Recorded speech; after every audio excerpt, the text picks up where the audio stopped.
Praise the lord. ప్రభువును రక్షకుడైన యేసుక్రీస్తు మహిమ గల నామములకు స్తోత్రములు. మీ అందరికీ కూడా వందనాలండి. దేవుడు ఈరోజు మనకు అనుగ్రహించే వాక్యము యోబు గ్రంథము 42వ అధ్యాయము 2వ వచనమును ఈరోజు మనకు అనుగ్రహిస్తుండగా ఆ వాక్యాన్ని దేవుని ద్వారా ధ్యానించుకుంటూ ముందుకెళ్దాం. ఆ వాక్యము, నీవు సమస్త క్రియలను చేయగలవనియు నీవు ఉద్దేశించినది ఏదియు నిష్ఫలము కానేరదనియు నేనిప్పుడు తెలుసుకుంటుని అని దేవుడు ఈరోజు మనకి వాక్యం ఇచ్చాడండి. ఇంతకు తెలుసుకున్న వ్యక్తి ఎవరండి? మనకు తెలుసు, యోబు అంటున్నాడు. యోబు దేవునితో మాట్లాడుతూ సెలవిస్తున్నటువంటి మాట అండి. అందుకే మొదటి వచనంలో, అప్పుడు యోబు యెహోవాతో ఈలాగు ప్రత్యుత్తరం ఇచ్చెను, నీవు సమస్త క్రియలను చెయ్యగలవనియు నీవు ఉద్దేశించినది ఏదియు నిష్ఫలము కానేరదనియు నేనిప్పుడు తెలుసుకుంటుని అని యోబు దేవాది దేవునితో మాట్లాడుతున్నాడండి. జవాబిస్తున్నాడు. ఏమంటే, అయ్యా నేను ఇప్పుడు తెలుసుకున్నాను ప్రభా, నాకు ఇప్పుడు తెలిసింది. ఏం తెలిసింది? నీవు సమస్త క్రియలను చేయగలవనియు, ఆ తర్వాత నీవు ఏదైతే ఉద్దేశిస్తున్నావో దాన్ని ఎప్పుడు కూడా నిష్ప్రయోజనం నిష్ఫలం కానియ్యవు అని నాకు ఇప్పుడు తెలిసింది ప్రభా అని యోబు దేవాది దేవుని దగ్గర దేవుడు అడిగిన దానికి జవాబిస్తున్నాడండి. ప్రియ సహోదరి సహోదరుడా, మనము కూడా లోకానుసారంగా ఎన్నెన్నో తలుచుకుంటామో వాటన్నిటిలో కూడా మనం ఆశించిన దానికి తగిన ప్రతిఫలం మాత్రమే రావాలని మనం కోరుకుంటామండి. ఇప్పుడు ఆ ఆలోచన కలిగి మనం ఉన్నప్పుడు ఒకవేళ లోకానుసారంగా ఏదైనా కావాలనుకుంటే దానికి ఎంతగా ప్రయాసపడాలనో అంత శక్తిని, అంత బలమును, అంత జ్ఞానమును మనం పెట్టినప్పుడు మాత్రమే ఆ యొక్క మనం ఎదురు చూస్తున్న దాన్ని మనం అందుకోగలమండి. కానీ దేవుడు ఇక్కడ లోకానుసారంగా అనుకున్న దాన్ని బట్టి కాదు, కానీ యోబు దేవుని దగ్గర మాట్లాడుతూ దేవుడు అడిగిన దానికి జవాబిస్తూ ప్రత్యుత్తరం ఇస్తున్నాడు. అంటే అడిగిన దానికి ఉత్తరం అంటే ప్రశ్న, ప్రత్యుత్తరం అంటే జవాబు.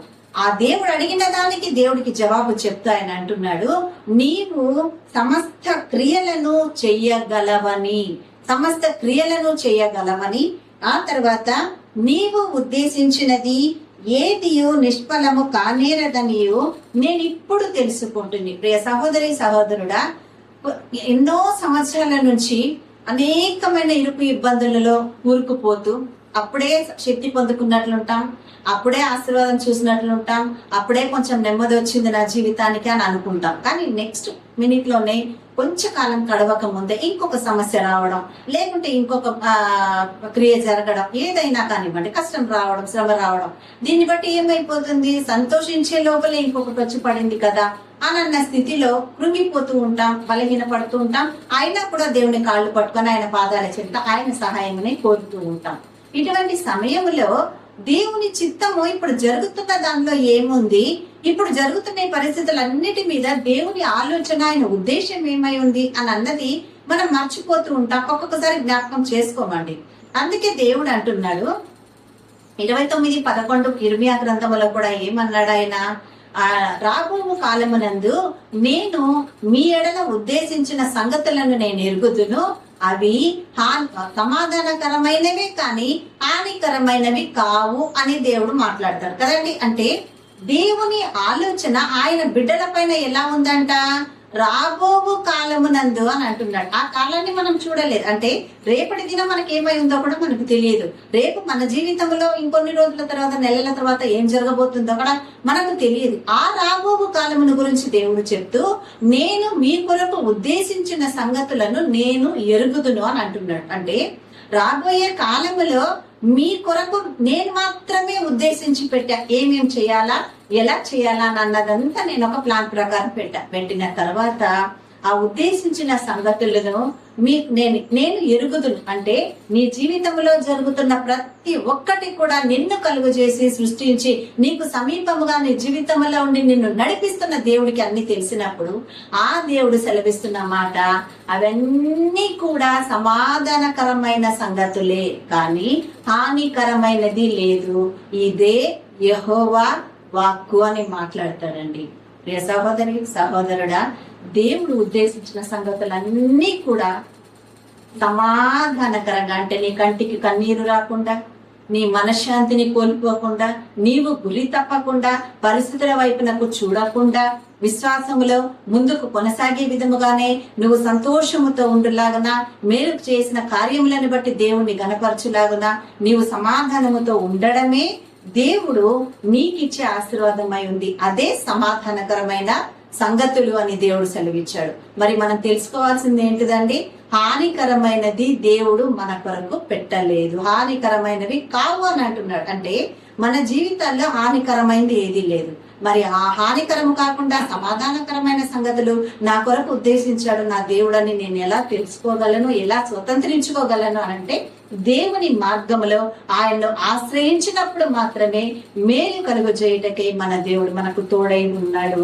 ఆయన హస్తము మనకు తోడై ఉన్నదని దేవుడు మాట్లాడుతున్నాడు. కాబట్టి ఏ విషయానికి కృంగిపోకండి ప్రియ సహోదరి సహోదరుడా. ఆయన అంటున్న మాట ఏమై ఉంది? ఎంత చక్కటి మాట!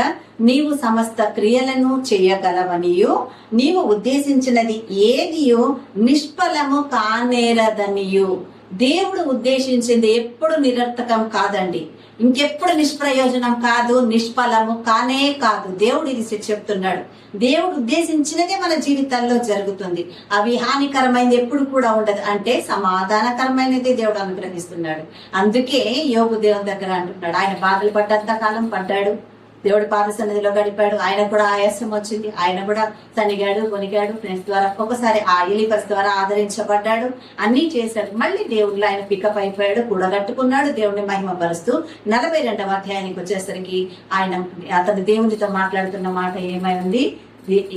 యోబు యెహోవాతో ఇలాగూ ప్రత్యుత్తరం ఇచ్చాను అని మాట్లాడుతూ నీవు సమస్త క్రియలను చెయ్యగలవు అని అంటున్నాడు. సమస్త క్రియలు నీవు చేయగలవు. ఇది ముందు విశ్వసించాలి మనం.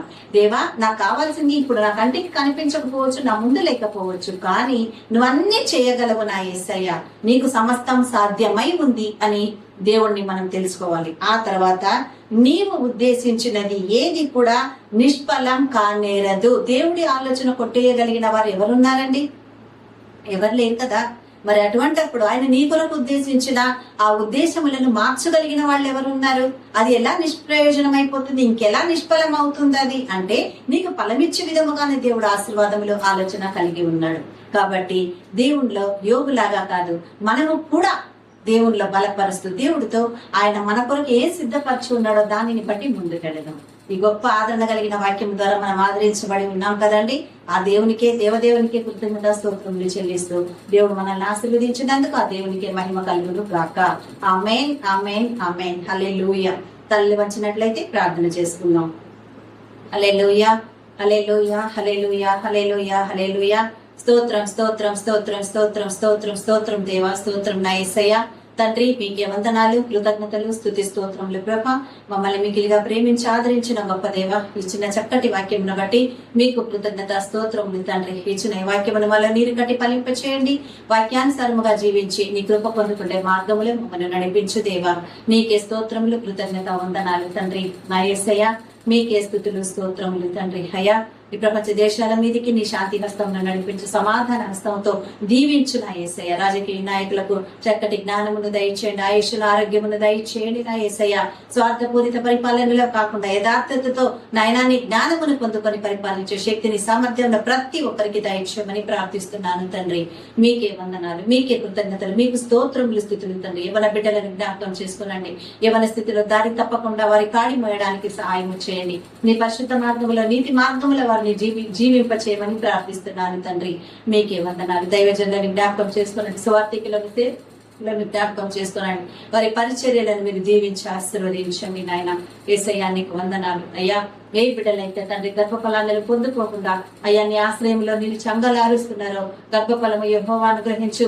అయ్యా, ఇదిగో తండ్రి బహుమానమని నువ్వు సెలవిచ్చిన విధముగా ఆ బహుమానం నా బిడ్డలు అందుకోవడానికి సహాయము చేయండి. వివాహము కాని బిడ్డలకు వివాహం అన్ని విషయంలోనికి ఘనమైనది అని సెలవిచ్చిన దేవుడు కదయ్యా. ఆ ఘనమైన కార్యములు తండ్రి నీ బిడ్డల కొరకు మీరు అనుగ్రహించమని, నీ వాగ్దానమును నెరవేర్చమని ప్రార్థిస్తున్నాను ప్రభా. మీకే స్తోత్రములు. ఏ బిడ్డలైతే ఈరోజు జన్మదినాలు జరుపుకుంటున్నారో, ఇంకే బిడ్డలైతే వివాహ దినాలు జరుపుకుంటున్నారో వారిని అందరినీ మీరు ఆశీర్వదించండి. శాంతి సమాధానాలతో నింపి వారి జీవితాలలో ఇంకా అనేక దినములు ఇటువంటివి జరుపుకోవడానికి సహాయం చేసి దీవించి మీరే మహిమ పొందమని ఈ వాక్యం ద్వారా మనందరిని ఆదరించినందుకు కూడా మీకే కృతజ్ఞతా స్తోత్రములు చెల్లిస్తూ మిమ్మల్నే కనపరుచుకుంటూ మా ఈ ప్రార్థన అంతా యేసుక్రీస్తు అతి పరిశుద్ధమైన నామమున మేమందరం కూడా అడిగి పొంది ఉన్నాము మా తండ్రి. ఆమేన్, ఆమేన్, ఆమేన్. హల్లెలూయా. అందరికీ ప్రేస్తలాడండి. దేవాది దేవుడికి స్తోత్రము. ఆ పరిశుద్ధుడు మరొకసారి మన మధ్యలోకి వచ్చి మనల్ని ఆదరించి చక్కటి వాక్యంతో బలపరిచాడు.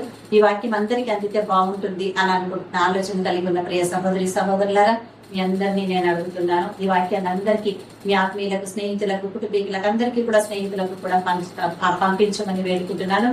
ముందుగా ఈ ఛానల్ సబ్స్క్రైబ్ చేసుకొని షేర్ చేయమని మిమ్మల్ని కోరుకుంటూ అందరికీ ప్రైజ్.